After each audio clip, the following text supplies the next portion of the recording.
ഏറെ സന്തോഷകരമായ വിധി എന്നായിരുന്നു പബ്ലിക് പ്രോസിക്യൂട്ടർ PM ഭാസുരിയുടെ പ്രതികരണം. ആദ്യം അത് കേൾക്കാം. കുഞ്ഞിനെ സംബന്ധിച്ചിടത്തോളം കുഞ്ഞിൻ്റെ മെഡിക്കോ ലീഗൽ റിപ്പോർട്ടാണ് ഇതിൽ ഏറ്റവും പ്രധാനമായിട്ട് വരുന്നത്. ഡോക്ടർ ഏകദേശം ഒരുപാട് സമയം ആ കാര്യത്തിൽ ക്രോസ് എക്സാമിനേഷനൊക്കെ കോടതിയിൽ നടന്നിട്ടുണ്ട്. പിന്നെ ഇതൊന്നും നമ്മൾ മെഡിക്കോ ലീഗൽ റിപ്പോർട്ടിനെക്കാട്ടും മുന്നേ തന്നെ കുഞ്ഞിനെ കൊണ്ട് ഒരു ബുദ്ധിമുട്ടുള്ള ഒരു കുടുംബത്തിൽ ഉമ്മ കുഞ്ഞിനെയും കൊണ്ട് ഡോക്ടറെ അടുത്ത് പോകുന്നുണ്ട്. ഇതിലൊക്കെ നമുക്ക് എന്ത് അവിശ്വസനീയതയാണ് ഉള്ളത്? ഇതെങ്ങനെയാണ് ഫാബ്രിക്കേറ്റഡ് ആവുക? ഇതൊരു കാരണവശാലും അപ്പീലിലും അവർക്ക് വിജയിക്കാനാവും എന്ന് ഞങ്ങൾ 1% പോലും വിശ്വസിക്കുന്നില്ല.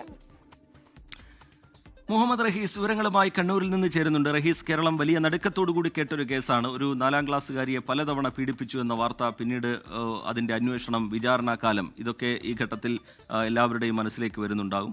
ആദ്യം ക്രൈംബ്രാഞ്ച് അന്വേഷിച്ച കേസ്, പിന്നീട് പ്രത്യേക അന്വേഷണ സംഘം അന്വേഷിക്കുന്നു. അതിനിടയിൽ തന്നെ കുടുംബം ഹൈക്കോടതിയിലേക്ക് പോകുന്നു, പ്രത്യേക അന്വേഷണ സംഘത്തിൻ്റെ രൂപീകരണം. അങ്ങനെ ഈ കേസുമായി ബന്ധപ്പെട്ടുള്ള വിവരങ്ങളൊക്കെ നമ്മുടെ ഓർമ്മയിലുള്ളതാണ്. ഇപ്പോൾ ശിക്ഷാവിധി വന്നിരിക്കുന്നു. വിശദാംശങ്ങൾ, പ്രതിഭാഗത്തിന്റെ സമീപനം എന്താണ്? മേൽക്കോടതിയെ സമീപിക്കാൻ ഒരുങ്ങുന്നുണ്ടോ മുഹമ്മദ് റഹീസ്?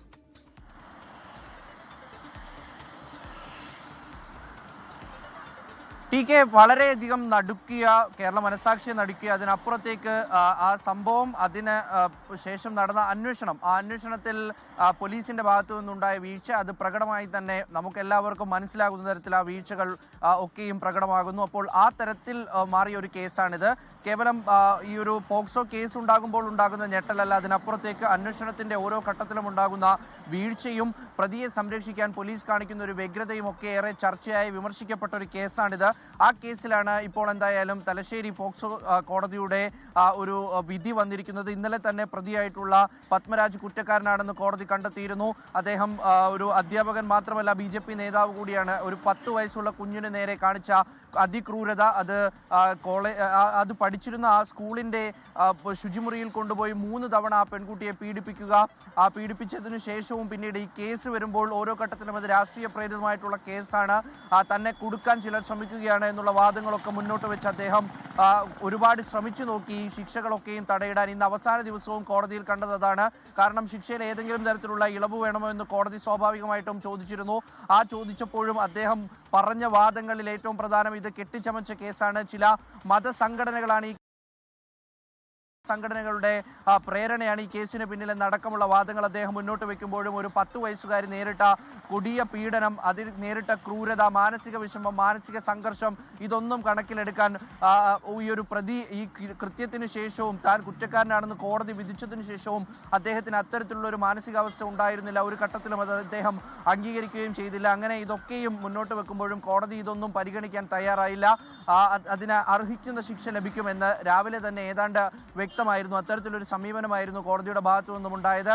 വൈകിട്ടോടുകൂടി ശിക്ഷ വിധിക്കുന്നു. 3 മണിയോടുകൂടി മരണം വരെയും ജീവപര്യന്തം നൽകാനുള്ള തീരുമാനം. അത് ഇന്ത്യൻ ശിക്ഷാ നിയമപ്രകാരം ബലാത്സംഗ വകുപ്പ് ചുമത്തിയതുമായി ബന്ധപ്പെട്ട് അതിന് ലഭിക്കുന്ന ശിക്ഷയാണ്. മരണം വരെയും ജീവപര്യന്തം ശിക്ഷ ലഭിക്കും എന്നുള്ളത് ഉറപ്പാക്കി. അതിനു പിന്നാലെ 2 പോക്സോ വകുപ്പുകൾ പ്രകാരമായിരുന്നു കേസുണ്ടായിരുന്നത്. ആ 2 പോക്സോ വകുപ്പിലും പ്രതി കുറ്റക്കാരനാണെന്ന് കണ്ടെത്തിയിരുന്നു.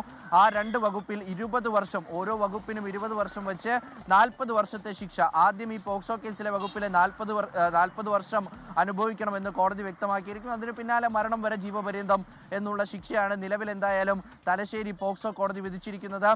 ഇതിൽ ഏറ്റവും പ്രധാനമായിട്ടും വരുന്നത് പ്രോസിക്യൂഷന്റെ ഭാഗത്തു നിന്നും അത് തെളിവുകളുടെ അഭാവത്തിൽ ഒരുപക്ഷെ കുപ്പത്തൊട്ടിയിലേക്ക് പോയേക്കാവുന്ന ഒരു കേസായിരുന്നു ഇതെന്ന് പ്രോസിക്യൂഷൻ തന്നെ പറയുന്നുണ്ട്. 5 സംഘങ്ങൾ അന്വേഷിച്ച കേസാണ്. അപ്പോൾ അത്തരത്തിൽ കുട്ടിയുടെ മൊഴിയിൽ ഒരു സമയവുമായി ബന്ധപ്പെട്ടുണ്ടായ ഒരു വൈരുദ്ധ്യം, ആ വൈരുദ്ധ്യം മുൻനിർത്തി പ്രതിയെ രക്ഷിക്കാൻ പോലീസ് ശ്രമിച്ചു എന്ന വലിയ ആരോപണം ഉയരുന്ന, അതിനപ്പുറത്തേക്ക് ചില ശബ്ദരേഖകൾ അടക്കം പുറത്തു വരുന്ന, ഉദ്യോഗസ്ഥരുടെ ശബ്ദരേഖകൾ പുറത്തു വരുന്ന കേസാണ്. അപ്പോൾ ആ കേസിൽ പ്രതിയെ സംരക്ഷിക്കാനുള്ള ശ്രമം നടന്നിരുന്നു. അപ്പോൾ അതുമായി ബന്ധപ്പെട്ട് അത്തരത്തിൽ നീതി കിട്ടില്ല എന്ന് പ്രതീക്ഷിച്ചിരുന്ന ഒരു കേസിലാണ് അവസാനം ഇത്തരത്തിലൊരു വിധി എന്തായാലും ഇപ്പോൾ വന്നിരിക്കുന്നതിൽ ഏറ്റവും നിർണായകമായത് അവസാനം പ്രത്യേക പോലീസ് സംഘം നടത്തിയ അന്വേഷണം. ആ അന്വേഷണത്തിൽ അവർ ഈ കുട്ടിയെ പീഡിപ്പിച്ച ശുചിമുറിയിൽ നിന്ന് കണ്ടെത്തിയ ബ്ലഡ് സ്ട്രെയിൻസ് ആണ്. അവിടെ വെച്ച് അത്തരത്തിൽ വേറെ ആർക്കും ഇത്തരത്തിലൊരു അനുഭവം നേരിടേണ്ടി വന്നിട്ടില്ല. ഈ കുട്ടി നൽകിയ മൊഴിയും ഒപ്പം തന്നെ ഈ രക്തത്തിന്റെ കാലപ്പഴക്കവും ഇതൊക്കെയും പരിശോധിച്ച ശേഷമാണ് ഈ കുട്ടിയുടെ രക്തമാണ് ഇത് എന്ന ഒരു നിഗമനത്തിലേക്കൊക്കെ കാര്യങ്ങൾ പോവുകയും ആ ടൈലിനടിയിൽ നിന്ന് കിട്ടിയ രക്തക്കറയുമായി ബന്ധപ്പെട്ട് അത് അന്വേഷണത്തിൽ വളരെ നിർണായകമായ. ഇതിനപ്പുറത്തേക്ക് ഓരോ സമയത്തും ഈ പോലീസ് ഉദ്യോഗസ്ഥർ ഈ പെൺകുട്ടിയെ, ഈ 10 വയസ്സുകാരിയെ സമ്മർദ്ദത്തിലാക്കാൻ ശ്രമിച്ചിരുന്നു എന്നും ഈ കേസിന്റെ നാൾ വഴികൾ ചികഞ്ഞു പോകുമ്പോൾ നമുക്ക് മനസ്സിലാകും. കാരണം എന്തുകൊണ്ട് ഒച്ച വെച്ചില്ല എന്നടക്കം പോലീസ് ഉദ്യോഗസ്ഥർ ഈ പെൺകുട്ടിയോട് ചോദിച്ചു എന്ന് പറയുന്നു. അതിന്റെ ഭാഗമായിട്ടാണ് രണ്ടാമത്തെ അന്വേഷണ സംഘത്തോട് തന്റെ കൈയും കാലും ഒക്കെ ഇവർ കെട്ടിയിട്ടിരുന്നു എന്ന് പെൺകുട്ടി പറഞ്ഞത്. പക്ഷെ അത് കളവായിട്ടുള്ള ഒരു മൊഴിയായിരുന്നു. അങ്ങനെ ഓരോ തവണയും ഈ പെൺകുട്ടിയെ ഇവർ കൂടുതലായി സമ്മർദ്ദപ്പെടുത്തുകയും മൊഴിയിൽ മാറ്റം വരുത്തുകയും ശ്രമിച്ചു. ഈ കേസ് തന്നെ അട്ടിമറിക്കപ്പെട്ടു പോകുമോ എന്നൊരു ഘട്ടത്തിൽ സംശയിച്ച പോലീസിനെ അന്വേഷണ സംഘത്തിൽ വലിയ അവിശ്വാസം ഉണ്ടായിരുന്ന ഒരു കേസ് കൂടിയാണ്. അതിനിടയിൽ ഈ അന്വേഷണ ഉദ്യോഗസ്ഥൻ പ്രതിയെ ന്യായീകരിച്ചുകൊണ്ട്, പ്രതിയെ വെള്ളപൂശിക്കൊണ്ട് സംസാരിക്കുന്ന ഒരു ഫോൺ സംഭാഷണം പിന്നീട് പുറത്തു വരുന്നു.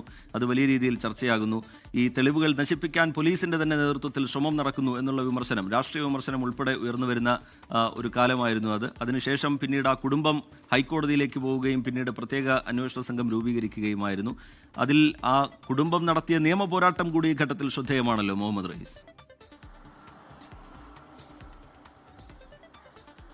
തീർച്ചയായിട്ടും ആ കുടുംബം നടത്തിയ നിയമപോരാട്ടം വളരെയധികം ശ്രദ്ധിക്കേണ്ടതാണ്. കാരണം ഈ രാഷ്ട്രീയ പ്രേരിതമായിട്ടുള്ള ഒരു കേസ് എന്ന തരത്തിലാണ് ആദ്യം മുതൽ തന്നെ ഈ പത്മരാജും ഒപ്പം തന്നെ അദ്ദേഹത്തിന്റെ പാർട്ടിയായിട്ടുള്ള BJPയും ഈ കേസിനെ കാണുന്നത്. അപ്പോൾ അങ്ങനെ വലിയ വിമർശനമാണ് ഈ 10 വയസ്സുകാരിയായിട്ടുള്ള പെൺകുട്ടിക്കും അവരുടെ മാതാവിനുമൊക്കെ നേരെ വലിയ വിമർശനങ്ങൾ, ഒരു ഘട്ടത്തിൽ പോലും കേട്ടാൽ അറപ്പുളവാക്കുന്ന തരത്തിലുള്ള വിമർശനങ്ങളൊക്കെയാണ് സമൂഹ മാധ്യമങ്ങളിൽ വന്നിട്ടുണ്ടായിരുന്നത്. അപ്പോൾ അതിനൊക്കെയും അതിജീവിച്ചിരുന്നു. അതിനപ്പുറം 10 വയസ്സുള്ള ഒരു പെൺകുട്ടി 5 അന്വേഷണ സംഘങ്ങൾക്ക് മുന്നിലാണ് പലതവണയായി മൊഴി നൽകാൻ ഹാജരായിരിക്കുന്നത്. അപ്പോൾ അത്തരത്തിൽ ആ കേസുമായി ബന്ധപ്പെട്ട് ഓരോ തവണയും ഈ അന്വേഷണ സംഘം അവരെ സമ്മർദ്ദത്തിലാക്കാൻ ശ്രമിക്കുമ്പോൾ ആ പെൺകുട്ടി വീണ്ടും തന്റെ മൊഴിയിൽ ക്ലാരിഫിക്കേഷൻ വരുത്താൻ ശ്രമിക്കുന്നു.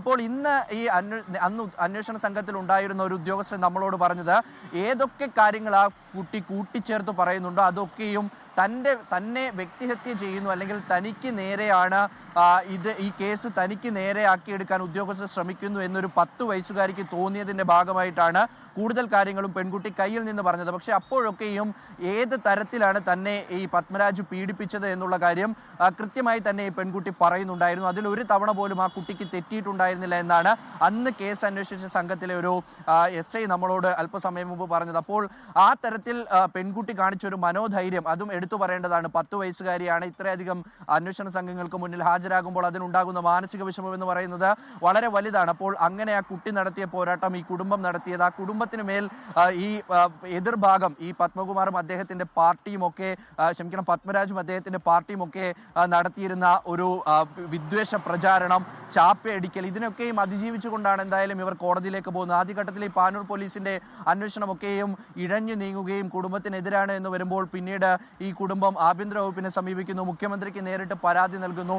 അതിന് പിന്നാലെ ഇത്തരത്തിൽ ഹൈക്കോടതിയെ സമീപിക്കുന്നു, പ്രത്യേക അന്വേഷണ സംഘത്തിനെ കൊണ്ടുവരാനുള്ള നീക്കങ്ങൾക്ക് ചുക്കാൻ പിടിക്കുന്നു. അങ്ങനെ ആ കുടുംബം നടത്തിയ പോരാട്ടം ഈ ഘട്ടത്തിൽ എടുത്തു പറയേണ്ടതാണ്. മാത്രമല്ല ഇതൊരു അതിദരിദ്രമായിട്ടുള്ള ഒരു കുടുംബമാണ്, ദാരിദ്ര്യത്തിന്റെ പടുകുഴിയിൽ നിൽക്കുന്ന ഒരു കുടുംബമാണ് എന്നുള്ളത് കൂടി കോടതിയിൽ തന്നെ അത്തരത്തിലൊരു പരാമർശം ഇന്ന് വരികയും ചെയ്തിരുന്നു. അപ്പോൾ സംരക്ഷിക്കപ്പെടേണ്ട അധ്യാപകനിൽ നിന്നും നേരിടേണ്ടി വന്ന ക്രൂരകൃത്യം അത് തന്നെയാണ് ഇന്ന് കോടതിയിൽ.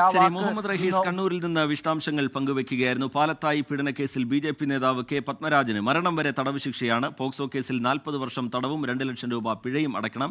4-ാം ക്ലാസ്സുകാരിയെ നിരവധി തവണ പീഡിപ്പിച്ചു എന്ന കേസാണ്. പോലീസ് തന്നെ ആദ്യഘട്ടത്തിലെ കേസ് അന്വേഷിച്ച പോലീസ് തന്നെ തെളിവുകൾ നശിപ്പിക്കാനും പ്രതിയെ സംരക്ഷിക്കാനും ശ്രമിച്ചു എന്ന വിമർശനമുയർന്ന കേസാണ്. അതിലാണിപ്പോൾ ശിക്ഷാവിധി ഉണ്ടായിരിക്കുന്നത്. മുഹമ്മദ് റഹീസ് അതിന്റെ വിശദാംശങ്ങൾ കണ്ണൂരിൽ നിന്ന് പങ്കുവയ്ക്കുകയായിരുന്നു. ലോകത്തെവിടെയായാലും ഏത് സമയത്തും 24 വാർത്തകളും ഓഗ്മെന്റഡ് റിയാലിറ്റി പാക്കേജുകളും എക്സ്പ്ലെയിനറുകളും വിശദമായി കാണാൻ ഞങ്ങളുടെ YouTube ചാനൽ നിങ്ങൾക്ക് സബ്സ്ക്രൈബ് ചെയ്യാം.